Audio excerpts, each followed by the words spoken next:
¿Qué tal? Muy buenas tardes. Un gusto que nos acompañen en este corte de caja político, miércoles de corte de caja político. Un gusto que nos acompañen aquí a través de TVD Primera Plana y Corte de Caja TV. Como siempre, un gusto que estén aquí con nosotros. Mi nombre es Jesús Villegas Gastelo. Arrancamos corte de caja. Bienvenidos.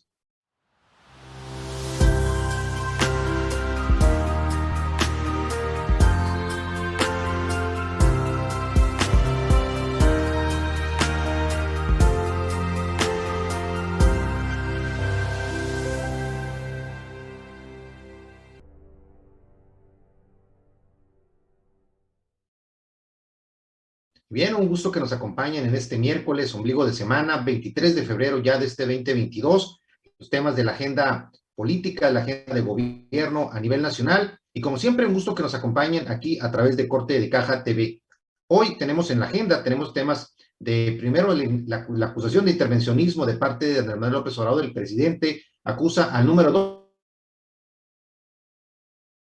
él, de estar mal informado sobre el tema de las declaraciones, sobre el tema de los periodistas asesinados en nuestro país. Por otro lado, también nos va a acompañar para analizar el tema que platicamos la semana pasada de las posibilidades de que pueda haber corrupción en los programas de la 4T, en los programas de gobiernos, un análisis académico muy interesante que elaboró aquí la GESOC, una ACE que participa con varias entidades académicas, muy interesante. Va a estar con nosotros Alfredo Elizondo para platicar sobre este proyecto y todo lo que son los detalles de este estudio muy interesante. Por otro lado, también habrá los temas de la agenda estatal. Se habla ahí del tema de que baja la inseguridad en el caso de Cajeme, y parece que acaba más tiempo en decirlo cuando dos ejecuciones más en el estado. Y por otro lado, tenemos ya también a Lorenza Sigala, que está acompañándonos aquí, regresando ahí de los trabajos de la brigada desde Sonoita. Lorenza, ¿cómo estás? Muy buenas tardes.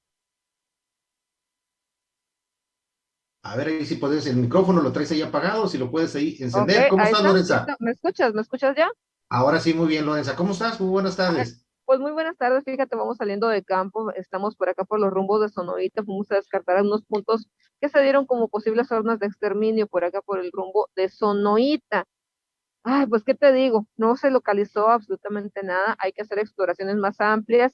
Nos tocó un tramo de lluvia, estuvo lloviendo todo el día y sobre todo pues el frío no se hace esperar. Condiciones muy adversas para realizar esta búsqueda, se localizaron ahí algunos artefactos que pues utiliza el crimen organizado y la salida tiene que ser a la de allá antes de que baje el sol, puesto pues que recordemos que anoche hubo aquí algún tipo de conflicto armado y es por motivos de seguridad, pues se retira ya este convoy de la Brigada Internacional de Búsqueda.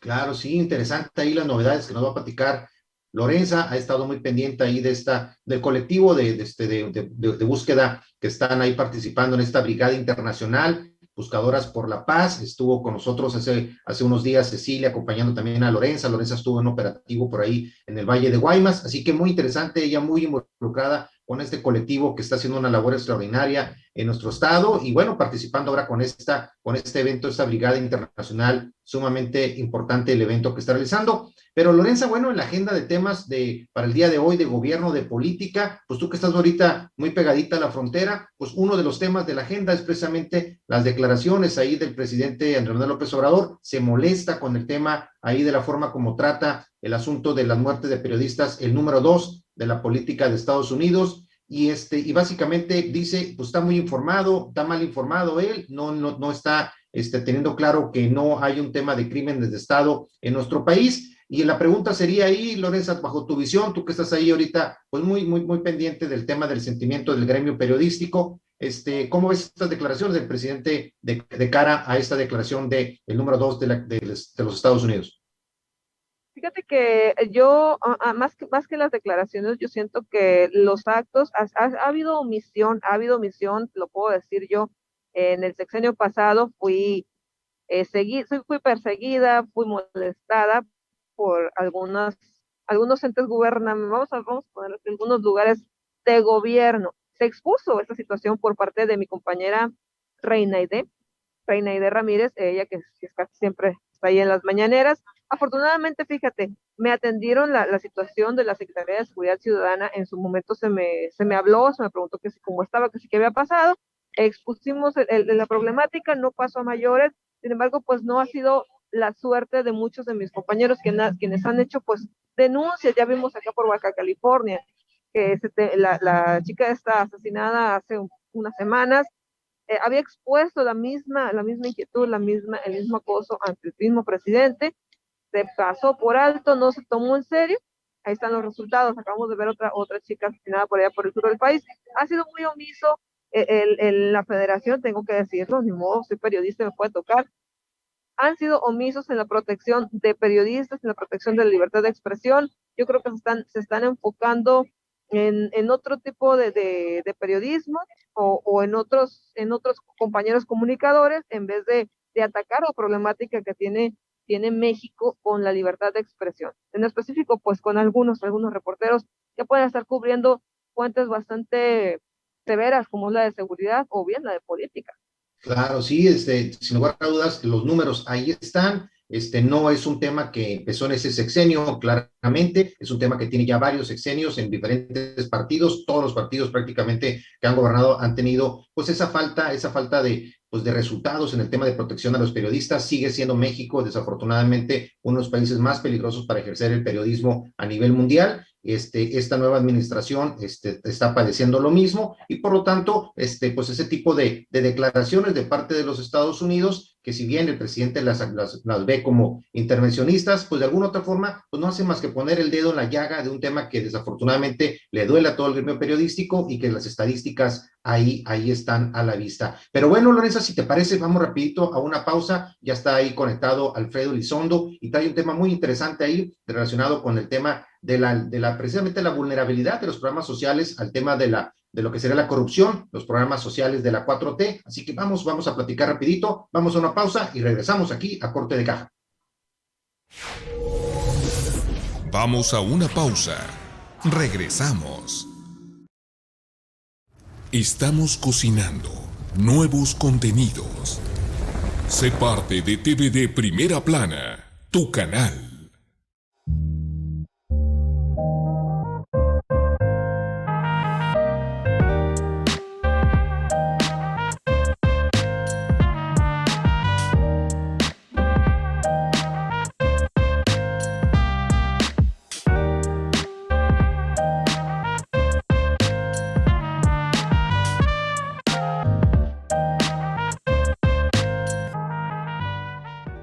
Tú también evoluciona.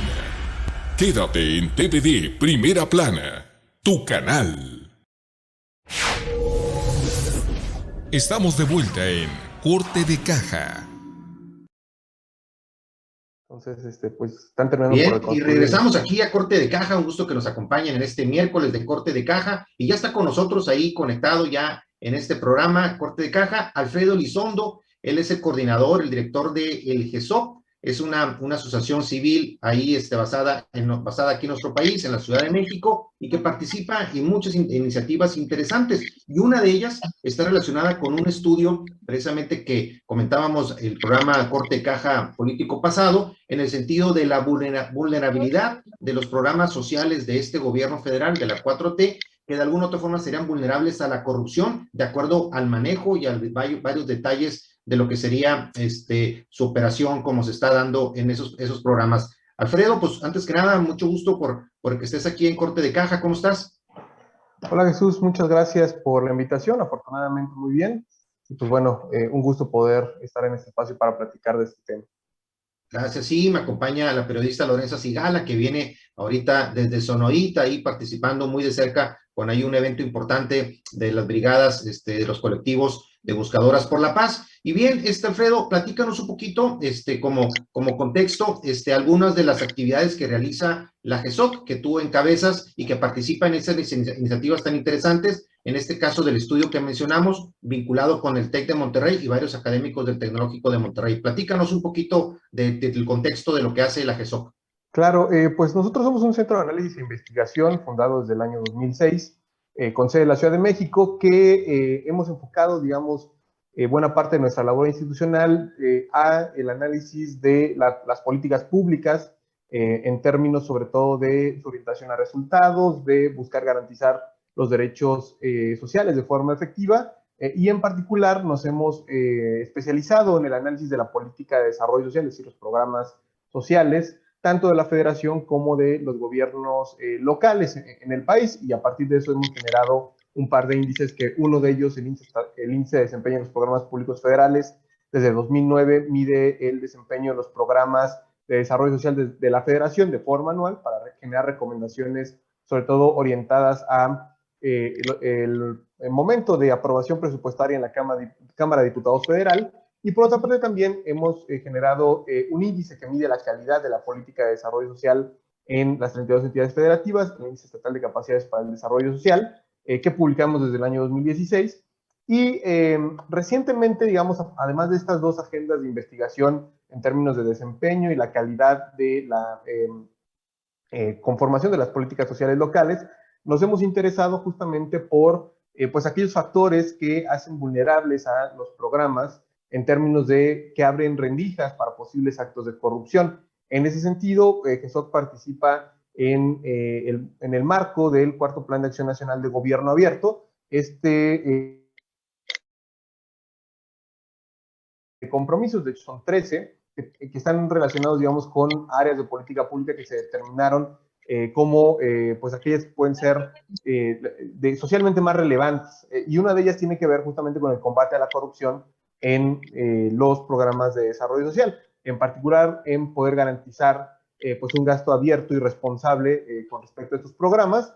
Y pues justamente en el marco de este compromiso que hemos arrancado desde el año 2019, desde GESOC participamos junto con otros centros de análisis e investigación en la generación de una metodología justamente para identificar los riesgos de corrupción en este tipo de programas, metodología que ni a nivel regional ni a nivel internacional nosotros hemos podido identificar que exista, digamos, un esfuerzo por buscar analizar en todos los procesos que implican la ejecución de un programa los posibles riesgos de corrupción de forma sistemática. Entonces, claro, tú veías ahí, de hecho nos explicaba ahí el estudio analizó, de acuerdo a lo que compartieron la información, 28 programas del gobierno federal, 28 programas de la 4T, y en base, y esto concluye, en base al estudio, al análisis de la información, ¿por qué serían vulnerables a la corrupción estos programas sociales, dada la forma como están ahorita funcionando? Claro, Jesús, mira, quisiera aclarar que lo que tiene que ver con el análisis de los programas sociales federales se ha hecho con respecto a 6 programas únicamente, ¿no? Okay. Estos 28 más bien se refiere a un análisis que hemos hecho, digamos, de forma ampliada en acompañamiento con el TEC de Monterrey de programas sociales implementados por gobiernos estatales y municipales. Partiendo del supuesto de que no solamente el gobierno federal implementa programas de desarrollo social, sino que también los gobiernos estatales y los municipales implementan este tipo de programas. Ahora, ¿cuáles son, digamos, algunas de las mayores vulnerabilidades que comparten? Por ejemplo, en términos del manejo del presupuesto, en muchos programas se puede conocer, por ejemplo, cuál es el presupuesto que se les aprueba, ¿no? Pero es muy difícil conocer cómo se realiza el gasto a lo largo del año, es decir, hacia qué actividades o, por ejemplo, qué compra de bienes o servicios se realizan a lo largo del año con los recursos que se supone que se les aprueba para esto. En un segundo momento, en el tema, por ejemplo, de la conformación de los padrones de beneficiarios, hay poca claridad sobre cuáles son los criterios para poder incorporar o excluir a beneficiarios. Los procesos de altas y bajas de beneficiarios también son, digamos, un factor que es un poco opaco porque no se tienen tampoco información muy precisa sobre cómo se dan a cabo estos procesos, por qué alguien puede entrar a un programa de desarrollo social, por qué alguien es dado de baja. En muchas ocasiones lo que encontramos es que no hay notificaciones sobre estos procesos.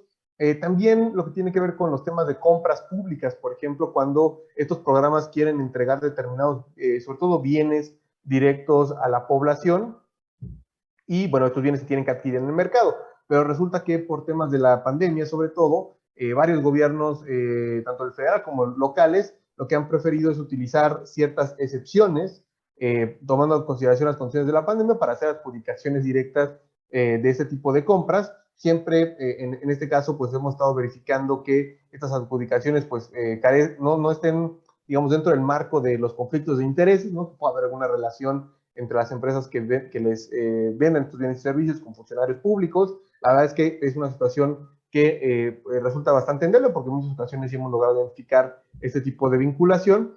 Y además, bueno, hay, digamos, una ausencia clara de esquemas de fiscalización. Muy pocos programas han sido sometidos a, por ejemplo, auditorías financieras por parte de tanto las auditorías de la federación como también las auditorías locales, y casi ninguno, a pesar de que en el papel, por ejemplo, existen mecanismos como la Contraloría Social, bueno, está en el papel, pero cuando uno busca evidencia de si realmente estos programas han sido, digamos, sometidos a este tipo de revisión por parte de, en este caso la Contraloría Social se realiza mayoritariamente por los propios beneficiarios del programa, pues no hay evidencia al respecto, ¿no? Entonces, este tipo de situaciones, pues lo que promueven al final del día es que puedan existir ese tipo de rendijas, donde, por ejemplo, si tú no tienes criterios muy claros de cómo tienes que otorgar determinado beneficio a la población, pues tú puedas darle como operador del programa el beneficio a quien tú consideres que es más pertinente, porque a lo mejor puede ser que te gane su voto, ¿no? En periodos de elecciones. También puede ser que, por ejemplo, decidas como, digamos, un mando de un programa social, decidas atender determinados estados o municipios con mayor, digamos, énfasis, porque al final del día, pues, buscas obtener determinados beneficios políticos, ¿no? Y eso significa que dejes de atender otros que probablemente a lo mejor tienen el mismo nivel de carencias o incluso mayor, pero también, pues como no hay, digamos, un esquema de vigilancia ciudadana relacionado con la operación de estos programas, pues es muy difícil que pueda identificarse con claridad cómo se está dando, pues en este caso, este tipo de prácticas, ¿no? Entonces, lo que nosotros realizamos, digamos, tiene una intención ante todo preventiva de la corrupción, ¿no? Poder identificar estas áreas de riesgo para que justamente puedan atenderse, pero si estas áreas de riesgo se identifican, hemos presentado este tipo de digamos, resultados a muchos gobiernos locales, hemos tratado de hacerlo con programas federales, la verdad es que muy poco éxito porque hay muy poca disposición para el diálogo, por ejemplo, con secretarías como Bienestar o la Secretaría del Trabajo, ¿no? Que son responsables de programas con un presupuesto millonario, ¿no? Sí, que son quizás los que tendrían los presupuestos más grandes, ¿no? De los diferentes programas sociales. Así que interesante ahí lo que están diciendo. Y me quedo aquí ahorita, regresando de la pausa que vamos a ir ahorita rapidito, pues básicamente solamente, de acuerdo a lo que mencionaban aquí el estudio, solamente el 50% de ellos puede encontrarse en la convocatoria pública, eso es un dato relevante. El 18% de los programas, solamente el 18% publican información detallada en cuanto a la dispersión geográfica, lo que mencionabas ahorita de las ciudades y donde se enfoca esto, y también menos del 30% se realizan alineados a lo que originalmente se había comentado como implementación. Así que ahí vemos cómo del dicho al hecho, al final cambian muchísimo las cosas, y eso ahí son donde están las rendijas para el tema de la corrupción y que el uso electoral que pudiera haber estos programas, tanto del gobierno federal como los gobiernos estatales. Pero si te parece, vamos a regresar rapidito a una pausa, también Lorenza por ahí para que te haga algunas preguntas, así que regresamos rapidito a corte de caja. Vamos a una pausa. Regresamos. Estamos cocinando nuevos contenidos. Sé parte de TVD Primera Plana, tu canal.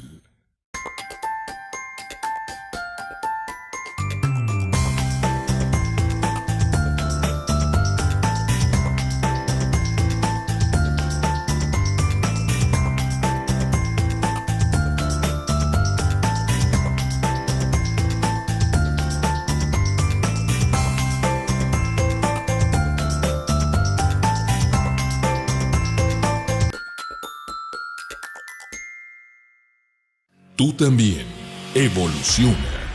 Quédate en TVD Primera Plana, tu canal. Estamos de vuelta en Corte de Caja.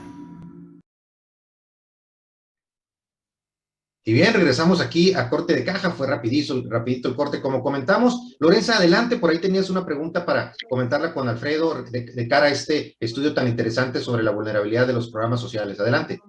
Sí, fíjate, mira, más que una pregunta sería como una reflexión. Estaba viendo que hay dos programas bueno, dos programas los que de todo el conflicto, que me llama mucho la atención, que es el del apoyo a las becas Benito Juárez para universidades, que yo también estuve buscándole ahí porque cuando tenía el programa de radio, pues me llamaban, me decían, oye, ¿qué onda con la beca? Pues nunca una respuesta al 100% de la beca, pero un programa que le he dado mucho seguimiento es el de los adultos mayores. Tal vez no tenga una transparencia al 100%, pero a lo que veo, a las personas que se les está entregando, lo que la gente está feliz.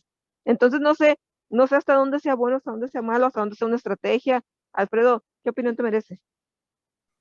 Pues mira, Lorenza, en realidad este tipo de apoyos tienen que ver justo con pues la idea de que de alguna otra manera, por ejemplo, en el caso de adultos mayores, esto es una especie como de mecanismo para suplir la ausencia de una pensión, ¿no? Porque en realidad, claramente, a pesar de que se llama pensión para adultos mayores, pues en realidad se trata de un subsidio que si en cualquier momento el presupuesto pues deja de ser el mismo, entonces o se reduce o se eliminan los beneficiarios. Ahí justamente creo que uno de los temas importantes o relevantes es el asunto de los criterios de cómo, bueno, un adulto mayor puede integrarse a este programa, hablando de los programas del programa de la Federación. Hay otros gobiernos estatales que han implementado programas, digamos, dirigidos a este mismo tipo de beneficiarios, a los adultos mayores, como en el caso de Chihuahua, por ejemplo, el programa alimenticio de adultos mayores, ¿no? Que más bien lo que hace ahí es tratar de entregar otro tipo de apoyo, no necesariamente el monetario, pero pues al final del día también lo que no queda tan claro es justamente el tema,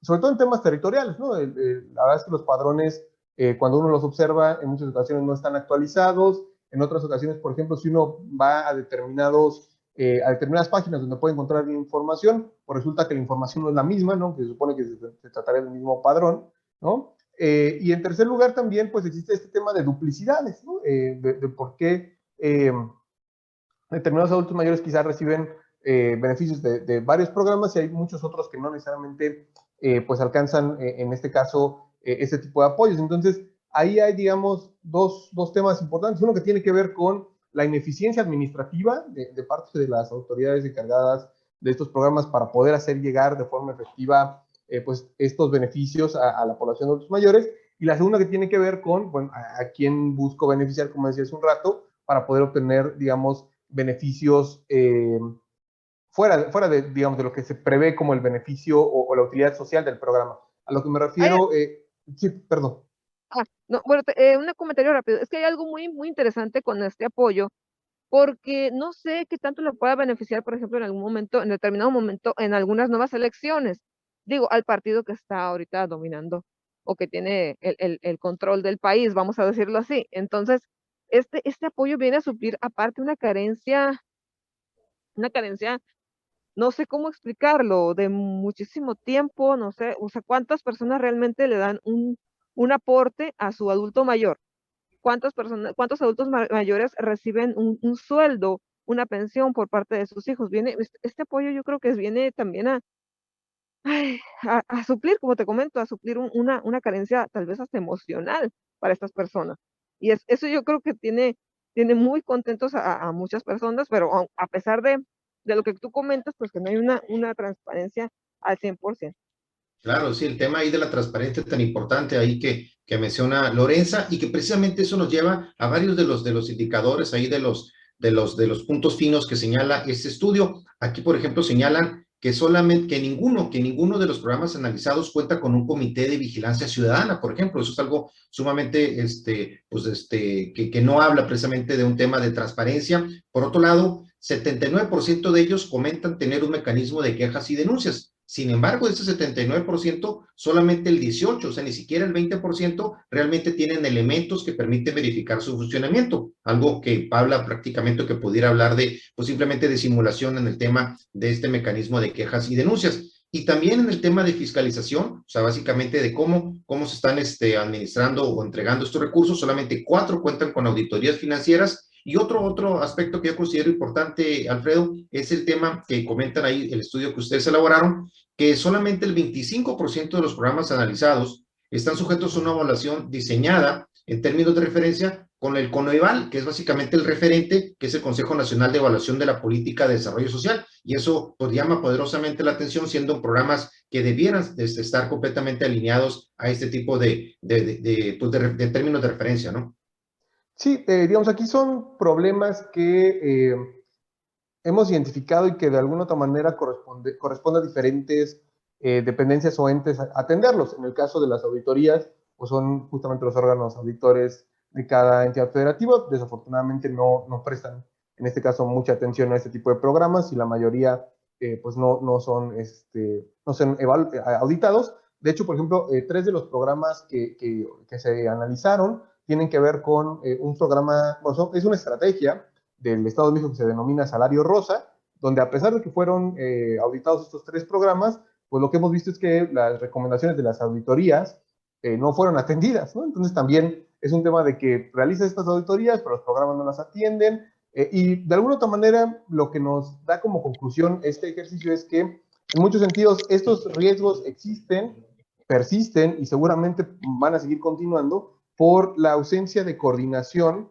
de los sistemas, tanto el nacional como los estatales anticorrupción, porque como te decía, son algunos factores que tienen que resolver, digamos, desde cada una de las dependencias que implementan los programas, pero hay otras cosas como las evaluaciones, como las auditorías financieras, que es incluso aquellas digamos, faltas en términos de transparencia que se supone que, por ejemplo, los órganos de transparencia, tanto el nacional como el local, tendrían que llamar a cuentas a los programas del por qué no cumplen esas obligaciones de transparencia, pues al final del día eso se mantiene ahí, ¿no? Y digamos, este es un tema que refleja un poco la ausencia de coordinación, en algunos casos también una voluntad bastante laxa de parte de las autoridades que conforman a los sistemas anticorrupción del país, y que desafortunadamente ahí pues tenemos, por ejemplo, el impulso de los comités de participación ciudadana, pero pues digamos, al ser solamente una silla de todas las que existen en los sistemas anticorrupción, tanto nacional como los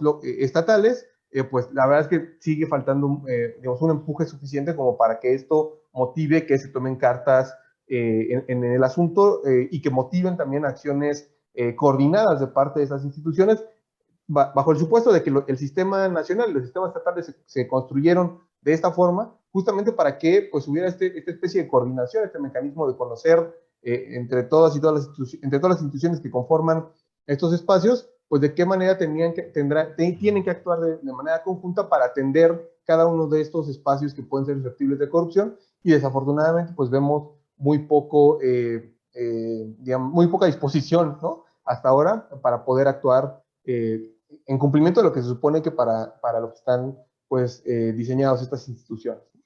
Claro, sí, Alfredo. Pues muchísimas gracias, Alfredo. Muy interesante, pues todo el contenido de este estudio, un estudio que ustedes pueden consultar directamente en la página de GESOC, ahí GESOC AC, que lo pueden encontrar con .org ahí en internet, puede tener acceso a este estudio muy interesante y a todos los trabajos que está realizando ahí coordinando Alfredo en coordinación con instituciones tan importantes como el TEC de Monterrey y muchas otras, y vamos a estar pendientes ahí con Alfredo para darle seguimiento a varios de las investigaciones y de los proyectos que tiene en puerta, sobre todo los que estén también vinculados con el caso de Sonora y todo el norte del país. Vamos a estar muy pendientes ahí en una próxima intervención para platicar con Alfredo precisamente de algunos de los programas que están llevando a cabo relacionados con Sonora y pues que son finalmente de gran impacto por el tema de buscar la transparencia en el ejercicio de los programas y qué mejor que los programas sociales, que son los que tienen un mayor impacto en muchísimas familias, como comentaba Lorenza, desde el punto de vista económico, pero que al final también, si tienen un mal manejo, tienen un tema de gran influencia en el tema electoral y el tema político. Así que, Alfredo, te agradezco mucho tu participación el día de hoy a este corte de caja político.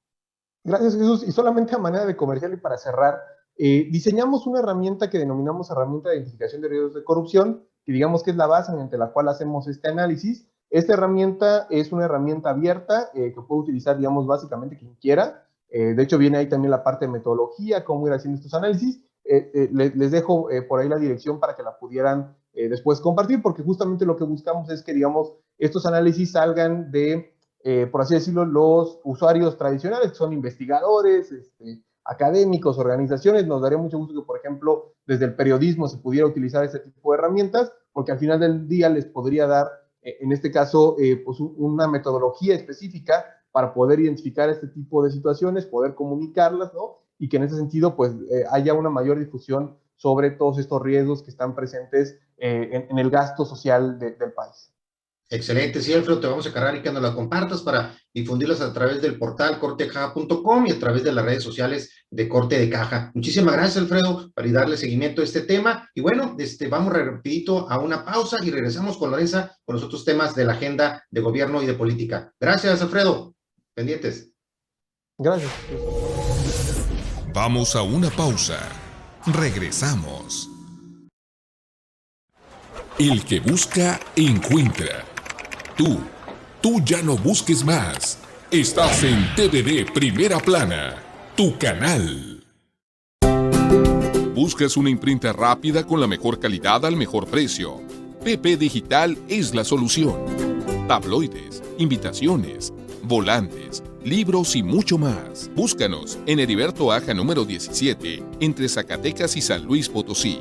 Imprenta PP Digital. De primera mano las noticias. Estamos listos para llenar esa necesidad de informarse de usted, pero en tiempo real, de todo, de primera mano con Ruiz Guirrín. Con el estilo único de Francisco Javier Ruiz Guirrín, de primera mano. Estamos de vuelta en Corte de Caja. Y bien, regresamos aquí a Corte de Caja, miércoles de Corte de Caja político, temas de gobierno. Es muy interesante los temas que acabamos de ver aquí ahorita con Alfredo Elizondo, con todo lo que tiene que ver con la búsqueda de la transparencia en el manejo de los programas sociales y cómo hay pues, herramientas que de alguna u otra forma pueden ayudar a que sea mucho más transparente y efectivo la dispersión de esos recursos. Y qué bueno que participen en el análisis de eso que nos comentó Alfredo. Pero bueno, Lorenza, hay otros temas en la agenda. Uno de ellos ahí, que fue seguramente uno de los temas del día, tiene que ver con la declaración de Arturo Saldívar, el presidente, ministro presidente de la Suprema Corte de Justicia de la Nación, quien habla que prácticamente hubo un operativo de Estado relacionado con el tema, pues, de proteger a la familia de la entonces primera dama, Margarita Zavala, y de todo el matrimonio con Felipe Calderón, ahí de todo las personas vinculadas a ellos, por el tema de la guardería ABC, un tema que no nomás le dolió a Sonora, sino también a todo el mundo, un tema que es sumamente delicado. Y en ese sentido, bueno, él hace estas declaraciones tronantes, habla de esa forma muy dura de Felipe Calderón, y de Margarita Zavala. Ella contesta, también habla de la imputación que tuvo en su momento, mencionaba que el que podría haber sido la especie de mensajero de esta presión que ejerció sobre Saldívar habría sido el entonces secretario de Gobernación, Gómez Mont. Así que todo un tema importante que de alguna otra forma revive el ministro Saldívar a colación de la presentación de una autobiografía ahí de sus últimos 10 años en el tema judicial. ¿Cómo ves, Lorenza, este tema? Fíjate, Arturo Saldívar siempre ha dado de qué hablar y generalmente pues habla ya muy tarde, ya es algo que nos hubiéramos esperado, que el gobierno en ese momento, que era Felipe Calderón, recordemos que aquí estaba gobernando también Ricardo Burs, ¿no? Bueno, Sí, correcto. pues los gobiernos siempre han sido así, siempre han tratado de meter su cuchara al momento de la impartición de justicia, al momento de las decisiones en los congresos. Entonces era algo que tendría, vaya, no está diciendo algo que no hayamos, a lo mejor los ciudadanos de acá de abajo, pues, observado o imaginado, simplemente. Sí, y siempre se comenta que no hay casualidades. ¿Por qué? ¿Por qué el ministro Saldívar comentarlo en este momento, Lorenza, bajo tu visión? Tal vez porque ya se acerca el 2024, quiere de alguna manera quedar bien. Arturo Saldívar se me hace una persona muy, muy inteligente, sobre todo ya no digamos para beneficio desde su posición, sino tal vez para beneficio propio, vaya, seguir donde está, seguir vigente, seguir dando de qué hablar. A lo mejor tiene alguna aspiración más arriba, no lo podríamos descartar. Claro, sí, porque él fue evidentemente claro ahí del criterio de oportunidad en esta declaración que lo pone en boca de todos. Y bien de los señalamientos que hacía, ya contestó ahí en una entrevista que hizo sobre ese tema el exsecretario de Gobernación, Gómez Mont. Él niega categóricamente eso, dice que es completamente falsa las aseveraciones del ministro presidente. Él comenta que simplemente dio sus observaciones sobre lo que era el manejo que se estaba dando a las iniciativas en ese momento, pero que nunca hubo esa presión que él comenta, y que fue también más contundente y prácticamente pues lo llamó mentiroso al ministro, fue Margarita Zavala, hoy diputada federal, y que de manera dura y clara pues comentó que era una completa mentira lo que mencionaba Saldívar. Creo que lógica la respuesta de parte de ellos, pero que también de alguna otra forma pues se ve el trasfondo político, ¿no? De este tipo de situaciones.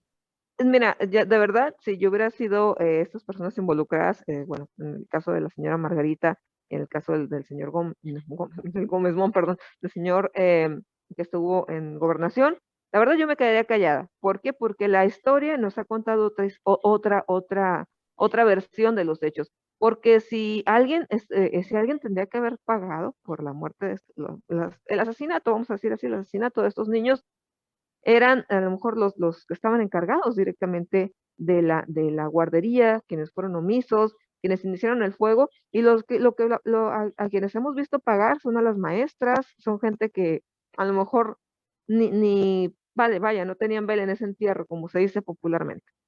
Claro, sí, y que finalmente pues fue un tema que, como comentamos, que dolió muchísimo, pues evidentemente a todas las familias de los 49 niños que fallecieron en esa lamentable tragedia, una tragedia que podría haberse evitado si se hubieran seguido pues muchos de los protocolos y los estándares que debieran haberse contemplado y supervisado, pero que al final también se politizó desde el primer momento, y que bajo muchos parámetros de análisis pues podría haber costado la elección en el que fue en su momento al candidato del PRI, en ese momento a suceder a Eduardo Burs, y que de alguna otra forma le permitió a Guillermo Padres el acceder al gobierno del estado de Sonora.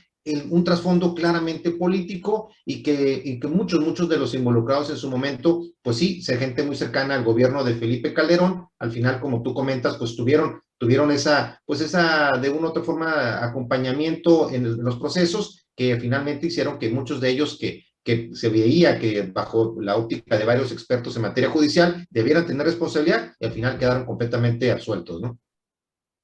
Así es, fíjate, y a lo mejor Arturo Saldívar trató, movió hasta donde él pudo, pero recordemos que la corrupción echa mano de todo, y hasta este momento pues hay niños hay padres de familia que siguen solicitando la justicia que no ha llegado a ellos, después de tantos años. Claro, sí, interesante el que si alguno de los padres de familia da una declaración sobre este tema, creo que va a ser interesante. La mayoría de ellos creo que no se van a meter en este tema porque lo ven con un trasfondo político muy claro, así que importante el estar pendiente de lo que serían las reacciones de parte de los quienes sufrieron más esta situación, que no son otros más que los padres y todos los familiares y allegados a estos niños que desafortunadamente murieron por ese caso de negligencia tan grave. Pero bueno, Lorenza, si te parece, vamos rapidito a un corte aquí, en corte de caja, para regresar con los otros temas que tenemos aquí en la agenda para el día de hoy. Regresamos. Vamos a una pausa. Regresamos. Continúa en sintonía de TVD Primera Plana, tu canal. Los tiempos cambiaron, los medios también. Evolucionamos nuestra manera de informar. Tomamos lo que es nuestro y trabajamos día a día para ejercer la libertad que merecemos, donde cada paso nos acerca más, cada grito nos hace presentes. En la lucha por salir adelante, por expresarnos, por reclamar el lugar que nos corresponde. Jugamos limpio, haciendo las cosas con el corazón, pero con todo el coraje. Todos los días. Lo digital nos reivindica, el periodismo nos dignifica.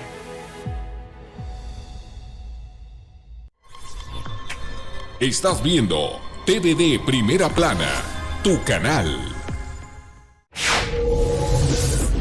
Estamos de vuelta en Corte de Caja.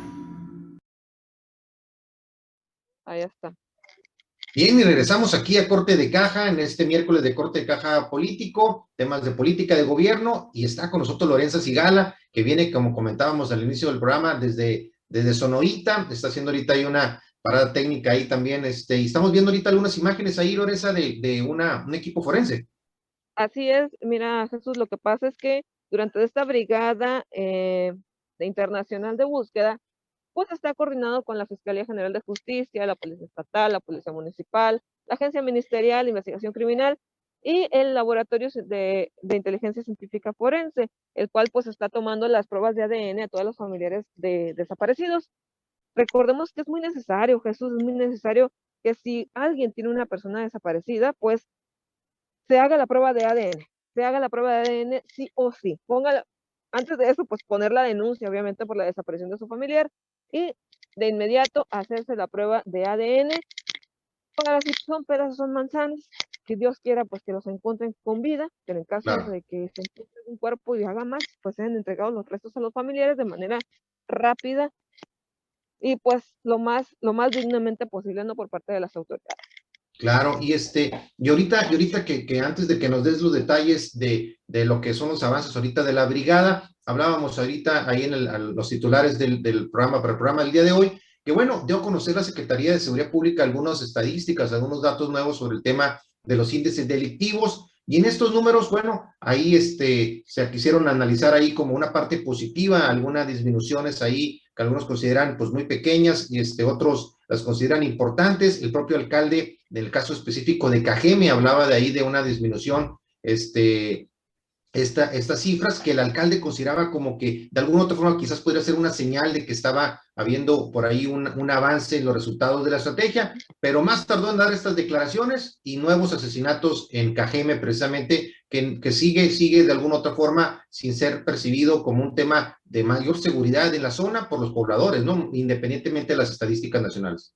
Parece como un tipo de burla de esto, Jesús. Oye, Jesús, ¿qué periodos son estos resultados que comentan las autoridades? Digo, porque este día 20 se acaba de publicar las cifras del Secretario Ejecutivo Nacional de Seguridad Pública, pero estaba observando el semáforo delictivo, el cual nos tiene pues a Sonora en general, con los delitos de homicidio y violación están en rojo, están en amarillo, verás, están en amarillo, extorsión, narcomenudeo, robo a vehículo, robo a casa, robo a negocio, y tenemos en verde solamente 2, secuestro, extorsión y feminicidio, perdón. Lo demás, pues prácticamente estamos reprobados, Jesús. Sí, no y se festinaba ahí el tema de Obregón, porque un día que no hubo homicidio, ¿no? Después de varios años, y que de alguna otra forma, pues era se buscaba como publicitar como un logro, pero también por otro lado, bueno, pues estamos hablando de que sigue siendo las estadísticas, sigue estando Cajeme entre las ciudades más violentas de nuestro país y también a nivel internacional. Vemos cómo de alguna otra forma las cifras, si bien pueden mostrar una mejoría temporal, sigue siendo muy preocupante el tema en general y sobre todo la percepción de inseguridad en los pobladores de Obregón, pues sigue siendo muy alta, ¿no? Sí, fíjate que Cajeme tiene en rojo homicidio, secuestro, también lesiones y violación, que digamos no son delitos así como que, ay, bueno, lo puedo dejar pasar, son delitos bastante fuertes que lesionan mucho el tejido social. Tiene en verde el extorsión, porque pues ya estos que tengan verde extorsión me habla a mí de que son de pocas palabras, allá no hay este delito porque prefieren matar a las personas.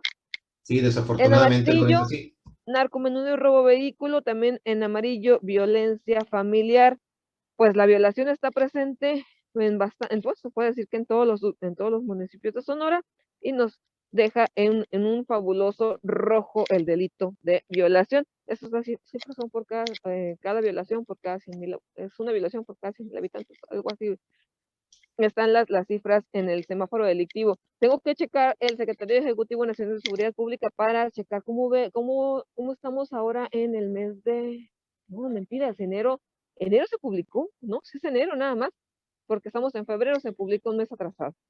Claro, sí, y todo el tema ahí siempre de las cifras y el manejo de las cifras siempre de alguna otra forma, pues no deja de ser un importante que se tenga este seguimiento, pero al final los hechos siguen desafortunadamente a la vista y siguen de alguna otra forma pues trayendo malas noticias y sensación de inseguridad en muchos de los municipios del país, y desafortunadamente Cajeme es uno de ellos aquí en nuestro estado de Sonora. Pero bien, si te parece, Lorenza, vamos a ir rapidito a una pausa para que ya nos platiques más detalles de los avances de esta brigada internacional que tú has estado siguiendo, pues ahora sí que directamente ahí en primer plano. Así que vamos rapidito a una pausa, regresamos aquí a Corte de Caja. Vamos a una pausa. Regresamos. Aumenta tus ventas. Tu marca puede y debe estar aquí. TVD, la nueva forma de hacer televisión. TVD Primera Plana, tu canal. Hospital CIM Hermosillo, siempre a la vanguardia de la tecnología. Hoy cuenta con el nuevo equipo de endoscopía para vías biliares Spyglass, evitando las cirugías, ya sea laparoscópica o abierta, además disminuye los tiempos de internamiento. Hospital CIM Hermosillo, el único hospital que tiene convenio con Boston Scientific y donde puedes contar con este servicio.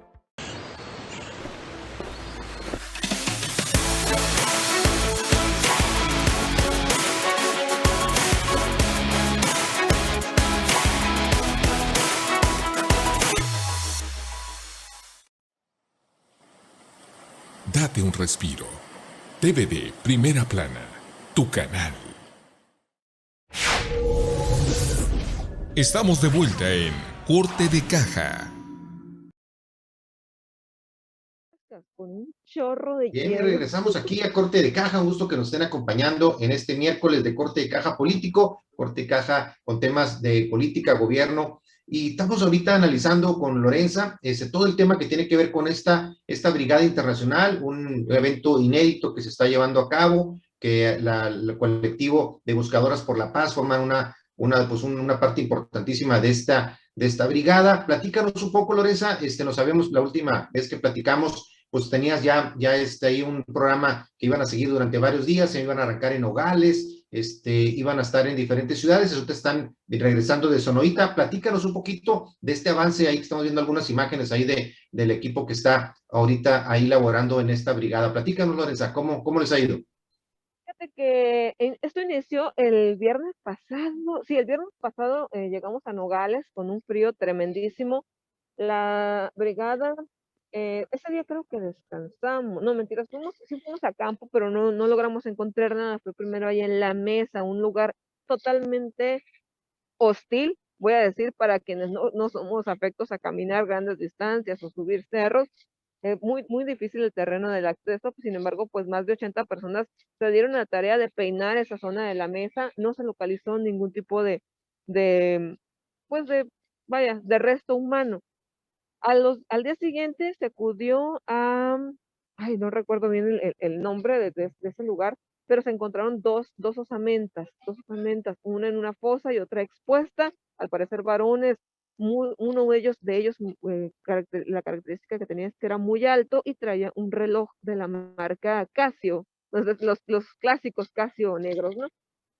Esos fueron los únicos dos hallazgos que se han realizado hasta el momento. Nos trasladamos a Puerto Peñasco, se peinó la ostionera. Recordemos que la ostionera dio mucho de qué hablar en años pasados, pues sacaron alrededor de 48 restos humanos, bueno, 48 cuerpos. Bueno, no puedo decir que son cuerpos porque realmente eran osamentas, pero pues al menos de 48 personas, ¿no? Lo que se dice y se habla es que al parecer, como esa zona ya quedó caliente, pues se cambió el lugar, la zona de exterminio, se volvió a revisar la ostionera y no encontramos absolutamente nada. Después, pues llegamos hoy aquí a Sonoita a checar, a descartar puntos que pues anónimamente las personas se los comparten en los colectivos. Tampoco localizamos nada, sin embargo, pues hay que decir esto, no pudimos explorar 100% la zona, nos agarró la lluvia, no paró la lluvia en todo el momento. Se nos dijo por parte de las autoridades de seguridad que teníamos que salir a más tardar a las 3 de la tarde del lugar, puesto que anoche, apenas ayer, estuvo bastante fuerte aquí la cuestión de seguridad, hubo enfrentamientos, también por allá se replicaron por los rumbos de Caborca. Y pues realmente no es seguro andar en la carretera, pero pues traemos aquí a los compañeros de Sedena, Guardia Nacional, y también tenemos a los compañeros de la Policía Estatal, de la Municipal, quienes nos han estado acompañando, brindando la seguridad durante el camino. Mañana tendrán presencia en San Luis Río Colorado, y posteriormente se trasladarán a el estado de Baja California, donde hay una agenda ahí de marchas, hay una agenda ahí de búsqueda. Esperemos que pues logren regresar personas a sus casas. También se están haciendo búsquedas en vida, no solamente en campo. un rastro que se tomó ahí en Nogales de una señora de 70 años, que al parecer, pues se perdió cuando tenía 70, en este momento tendría 84, y al parecer la han visto vagando por Nogales con un carrito del súper empujándolo.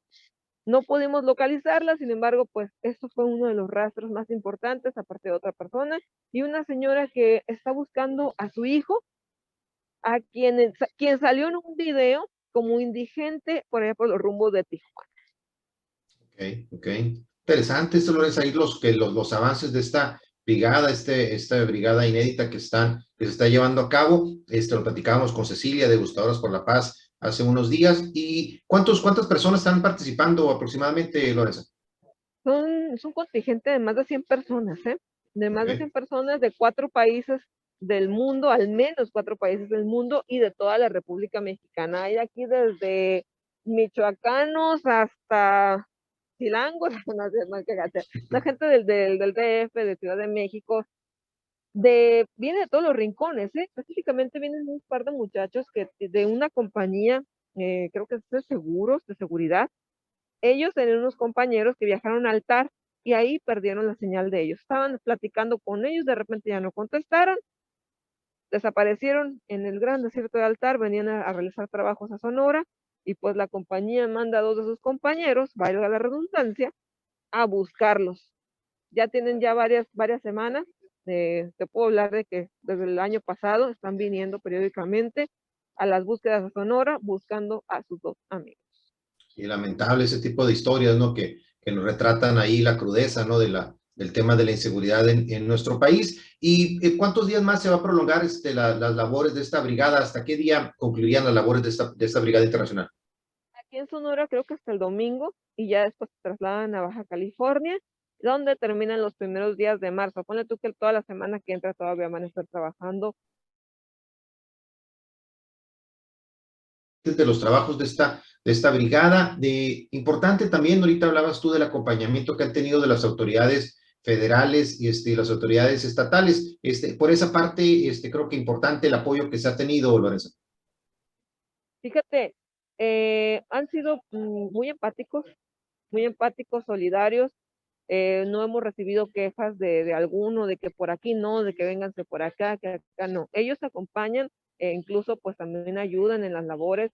Han sido un soporte bastante importante porque teníamos una imagen, y me incluyo, tenemos una imagen negativa de las personas, de las autoridades, principalmente de los agentes ministeriales. Sin embargo, pues han dado una cara totalmente diferente a las familias de las víctimas. Importante lo que mencionas, porque sin lugar a dudas el tema ahí del trabajo de la fiscalía, pues está en este momento en la lupa ante la situación ahí que sean los casos relevantes que se han dado y los casos en general también que de alguna otra forma presionan a la autoridad, y creo yo que esa es una oportunidad para que la fiscalía precisamente muestre esa cara cercana y amable, pues con gente que realmente pues hace una labor maravillosa de estar muchas veces sacándole la chamba a las propias autoridades, ¿no? Así es, deberían de ver a estas personas como aliados, no como, no sé, enemigos. Ellos están realizando una labor que no les corresponde, ciertamente lo digo, aunque también pues sabemos que las fiscalías no tienen personal, y a veces el personal que tienen no tiene voluntad. Aquí se está viendo una coordinación importante, se están viendo resultados. Me da mucho gusto que la fiscalía de alguna manera sea un poco más abierta al trabajar con la sociedad civil, porque una cosa es decirlo, otra cosa es hacerlo, ¿no? Lo hemos visto en muchos discursos de que tenemos que trabajar de la mano con la sociedad civil, sin embargo no es así en la práctica. En este caso se está viendo un cambio, una diferencia, esperemos que siga así y pues que sigan teniendo la apertura del gobierno del estado, el gobierno federal e incluso los gobiernos municipales, para que se sigan realizando estas jornadas de búsqueda. Recordemos pues que si alguien, a lo mejor vamos a irnos a lo romántico, si alguien debía algo, ya con su muerte lo pagó, es necesario que sus restos residan en un lugar apropiado, vaya. Claro, por supuesto, y de alguna otra forma brinda un poco dentro de la zozobra, dentro de la angustia, brinda algo de alguna manera de consuelo a las familias de poder encontrar los restos de sus seres queridos. Lorenza, pues muchísimas gracias por estar aquí con nosotros este día aquí en Corte Caja, que me hayas acompañado como siempre ahí en esta, ahora sí que en esta conexión remota que tuvimos el día de hoy, pero con los temas tan relevantes que estás tú cubriendo. Importante que una vez que termines tus labores por ahí, podamos platicar para compartir aquí con el auditorio de Corte de Caja, precisamente pues los que serían los resultados ya de los últimos días de las labores de esta brigada internacional. Perfectísimo, Jesús, con mucho gusto.